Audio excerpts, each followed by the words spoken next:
ପିଲାମାନେ ସମାସକୁ ବିସ୍ତାରିତ ଭାବେ ଜାଣିଲ। ଏବେ ସମାସକୁ କେମିତି କମ୍ ସମୟରେ ଚିହ୍ନିବା, ସର୍ଟକଟ୍ରେ ବିଶ୍ଳେଷଣ କରିବା। ସମାସ କ'ଣ, କାହାକୁ କୁହାଯାଏ, କେତେ ପ୍ରକାର, କ'ଣ କେମିତି ଶୀଘ୍ର ଚିହ୍ନିବା, ତର୍ଜମା କରିବା। ସମାସ କାହାକୁ କୁହାଯାଏ ପ୍ରଥମେ ଜାଣିବା। ଦେଖ ଉଦାହରଣ, ସୁନାରେ ତିଆରି ହାରଟି ଝିଅକୁ ଭାରି ମାନୁଛି। ଏଇଟା ପ୍ରଥମ ବାକ୍ୟ। ସୁନା ହାରଟି ଝିଅକୁ ଭାରି ମାନୁଛି, ଏଇଟା ଦ୍ୱିତୀୟ ବାକ୍ୟ। ଏହି ଦୁଇ ବାକ୍ୟର ଅର୍ଥ ସମାନ, କିନ୍ତୁ ଆମେ ପ୍ରଥମ ବାକ୍ୟକୁ ଦେଖିବା। ସୁନାରେ ତିଆରି ହାରଟି ତଳ ବାକ୍ୟରେ ସୁନାହାର ଲେଖି 2-3ଟି ପଦକୁ ଛୋଟ କରି ବାକ୍ୟଟି ସୁନ୍ଦର, ସୁମଧୁର ଓ ଛୋଟ ହୋଇପାରୁଛି। ଏହାକୁ ସମାସ କୁହାଯାଏ। ତେଣୁ ଜାଣିଲ ପିଲାମାନେ, ତୁମେ ଲେଖିପାରିବ ପରସ୍ପର ସମ୍ବନ୍ଧ ଥିବା 2 ବା ଅଧିକ ପଦକୁ ଏକ ପଦରେ ପରିଣତ କରିବାକୁ ସମାସ କହନ୍ତି। ସଂକ୍ଷିପ୍ତ କରିବା ପ୍ରକ୍ରିୟା ହିଁ ସମାସ ବୋଲି ଜାଣିବା। ହେଲା, ଏବେ କି ସମାସ? ସମାସ କେତେ ପ୍ରକାର? ସମାସ ହେଉଛି 6 ପ୍ରକାର। 1 ତତ୍ପୁରୁଷ ସମାସ, 2 କର୍ମଧାରୟ, 3 ଦ୍ୱିଗୁ, 4 ଦ୍ୱନ୍ଦ୍ୱ, 5 ବହୁବ୍ରୀହି, 6 ଅବ୍ୟୟୀଭାବ ସମାସ। ତତ୍ପୁରୁଷ ସମାସ କେମିତି ଚିହ୍ନିବା? ଯେଉଁ ବାକ୍ୟରେ ବିଭକ୍ତି ଚିହ୍ନ ଲୋପ ପାଉଛି ସେଇଟା ହେଉଛି ତତ୍ପୁରୁଷ ସମାସ। ବିଭକ୍ତି ଚିହ୍ନ ଜାଣିଛ ପିଲାମାନେ? ବିଭକ୍ତି ଚିହ୍ନ ଲୋପ ପାଇବା ହିଁ ତତ୍ପୁରୁଷ ସମାସ ବୋଲି ଜାଣିବା। ଗୋଟିଏ ପଦ ଅଛି, ଦେଖ, ଧନକୁ ପ୍ରାପ୍ତ।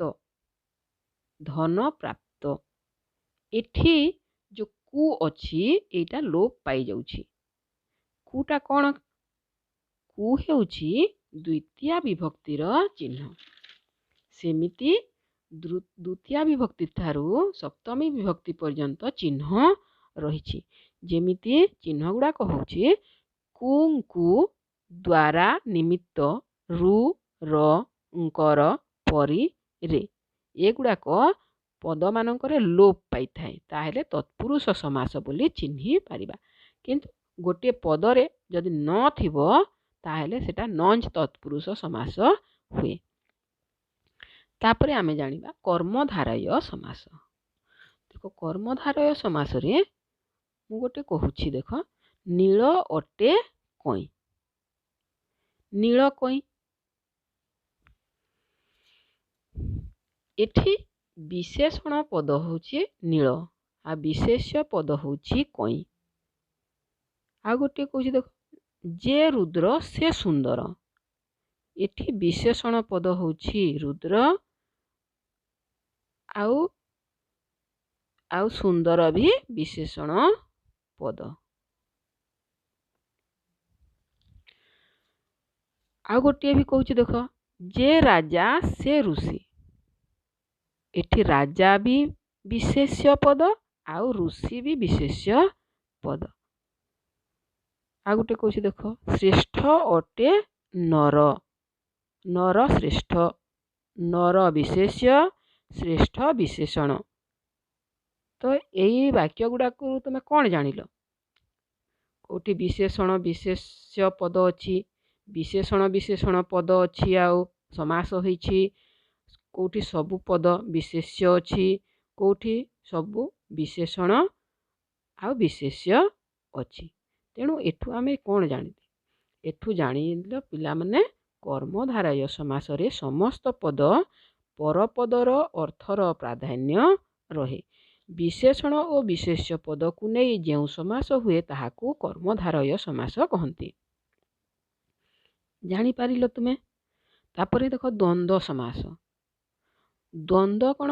ଦ୍ୱନ୍ଦ୍ୱ କହିଲେ ଜାଣିଛ ପିଲାମାନେ, କନଫ୍ୟୁଜ୍। किंतु तुमे कन्फ्यूज हेबनी। तुमे जानिबो जे गछटी फूल फल भर्ती अछि।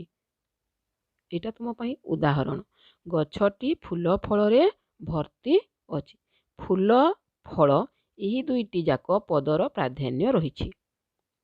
दुईटी जाक प्राधान्य अछि। दुईटी पद विशेष्य पद। फूल भी विशेष्य आ फल भी विशेष्य। एठी फूल फल दुईटी पद अछि। अनेक पद भी हेई पारे जेमिति राम लक्ष्मण और सीता। अच्छा ताहेले द्वंद्व समास काहाकू कहिबा?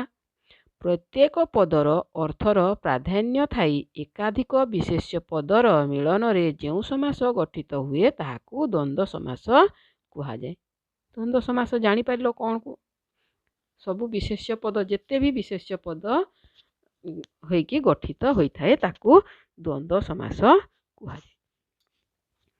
एबे जानिबा द्विगु समास। द्विगु समास कहिले पिला माने दुई। द्विगु कोन? दुई। दुई गोटे कोन? संख्या। त्रिफला कोन? तीनी फलर समाहार। त्रिफला बेले कोन? तीनी फलर समाहार। जेउठी संख्या बा समष्टि को बुझाइब ताहा द्विगु समास। कौन जानिलो एठू? जेउ समासर संख्यावाचक शब्द पूर्वरे थाई समस्त पदटी समाहार बा समष्टि को बुझाउथाए ताहाकू द्विगु समास कहंती। द्विगु समास जानि पारिलो काहाकू कहा जाए? जोठी संख्या थाए हैला। तापरे हमें पढ़िबा बहुब्रीहि समास जानिबा। एही समास रे अलगा निर्दिष्ट जनक बुझाए। बहुब्रीहि समास रे कोन? जो भी पद थिबो सेई पद को अन्य पद को निर्दिष्ट जन को बुझाउथाए। बहुब्रीहि समास रे निर्दिष्ट जन को बुझाए। जेमिति पिला माने दश आनन जाहार दशानन। दशानन किए? ना रावण। एठी बीणा पानी रे जाहार। बीणा पानी रे जाहार किए? बीणा पानी के? सरस्वती। तेणु निर्दिष्ट जन को बुझाउछे कि नहीं? दश आनन बीणा पानी एही पद मानकर कौनसी गुरुत्व नहीं। एही पद मानकर कौन गुरुत्व नहीं। आउ निर्दिष्ट आउ जन को बुझाउछि ओ अन्य अर्थ प्रकाश पाउछि। एही पद मानकर कौन गुरुत्व नहीं किंतु अन्य अर्थ प्रकाश पाउछि कि नहीं? बीणा पानी हेउछंती सरस्वती।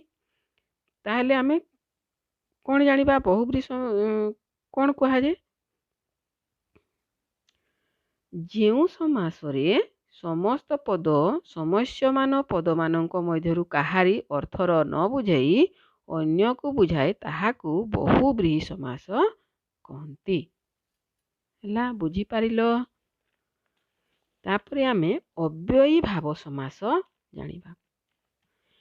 जेउ पद मानकरे अव्यय पद थाए ताहा अव्ययी भाव समास बोली जानिबा। एठी अव्यय पदर प्राधान्य थाए। अव्ययी समास रे कोन? अव्यय पद मानकर प्राधान्य थाए। प्रथम रे ही अव्यय पद रहे। जेमिति प्रतिहिंसा परायण। एठी प्रति हेउछि अव्यय पद। जेउ समासरे अव्यय पद पूर्व पद भावरे रही अन्य पद सहित समास होइथाए ओ तहिरे अव्ययर अर्थ प्राधान्य थाए ताकू अव्ययी भाव समास कुहा जाए। ताहले तुमे जानि पारिलो जोठी अव्यय पद प्रथम रे रहे आउ अव्यय पदर प्राधान्य थाए सेटा होछि अव्ययी भाव समास। ताहले आमे समास कौन कम समय रे जानि गले नहीं? छात्र छात्री माने तुम मानक उपरे बीणा पानी सरस्वतींकर आशीर्वाद रहिबो। पिला माने तुमे जानिछ विद्या अटई महाधन बालके कर उपार्जन। पाठ को धन ठारू मध्य बड़ बोली कुहा जाइछि। तेणु तो तुमे माने ठीक रे मन ध्यान देई पाठ को बुझ जानि पारिबो। एबे पाठ को उपार्जन कर। कहिबाकू गले पिला माने जेते पढ़ी पारिबो सेते दुनिया को जानि पारिबो। समुद्रटा केते जे विशाल देखिछ सेमिति पाठ विद्या को जदि अन्य मानक ठारे बांटिले बढ़ी थाए। ତେଣୁ ପିଲାମାନେ ସେୟାର ଏବଂ ସବସ୍କ୍ରାଇବ୍ ନିଶ୍ଚୟ କରିବ।